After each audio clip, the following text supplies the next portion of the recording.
¿Y si hacemos una iceberg sobre la reencarnación y cosas referentes a ese tema? Una vez leí que cuando mueres, reencarnas en el cuerpo de un familiar y eso es como un círculo de reencarnación, es decir, yo en esta vida puedo ser la hija de mi mamá pero en otra vida puedo ser la mamá de mi mamá, y mi abuela puede ser la hija de ella y así sucesivamente. Siempre me intrigan este tipo de cosas.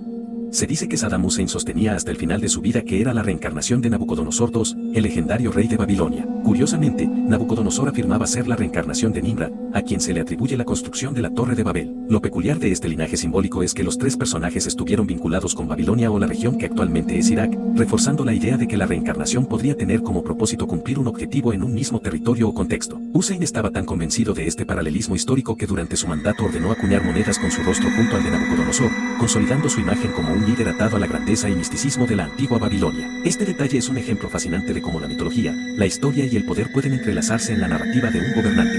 Cuando tenía 5 años, recuerdo que soñé que estaba con mis papás en un parque, pero esos papás que estaban conmigo no eran mis padres biológicos de mi actualidad, sino otros padres que en verdad los sentía muy apegados con tanto amor, que cuando desperté miré a mis papás como si fueran extraños. Estuve como 3 años pensando que ellos no eran mis papás o que esa familia que soñé eran mis papás de otra época y actualmente lo recuerdo como si fuera ayer el sueño. Actualmente tengo un hijo con actitudes del abuelo de mi esposo, el señor muere en agosto de 2020, me embaracé en diciembre del 2020. Cuando cumplió 2 años, la abuela de mi esposo me pregunta a mi hijo ¿de quién es esta casa? El niño responde, es mía y ese era mi cuarto, el cuarto donde dormía el abuelo de mi esposo. Actualmente mi hijo adora a la abuela de mi esposo, casi no la ve, pero cuando está con ella, es muy apegado.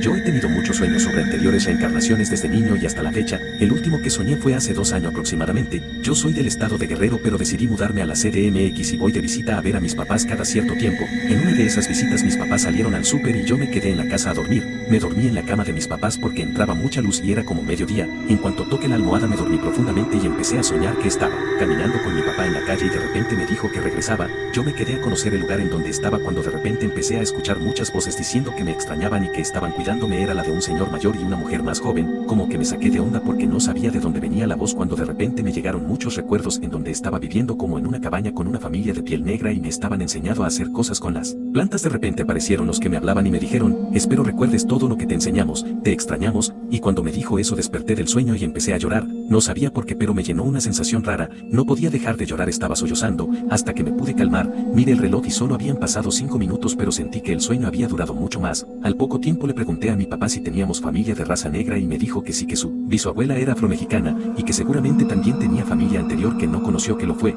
Mi papá es de la Costa Chica y vivía en un pueblo muy chico. También recuerdo cuando conocí a mi novio actual y también con muertes que he tenido anteriormente, incluso he tenido sueños premonitorios que he visto deidades, seres espirituales, que son los ángeles, etc. En un sueño aprendí a leer el tarot y siempre que lo leo sale todo asertivo.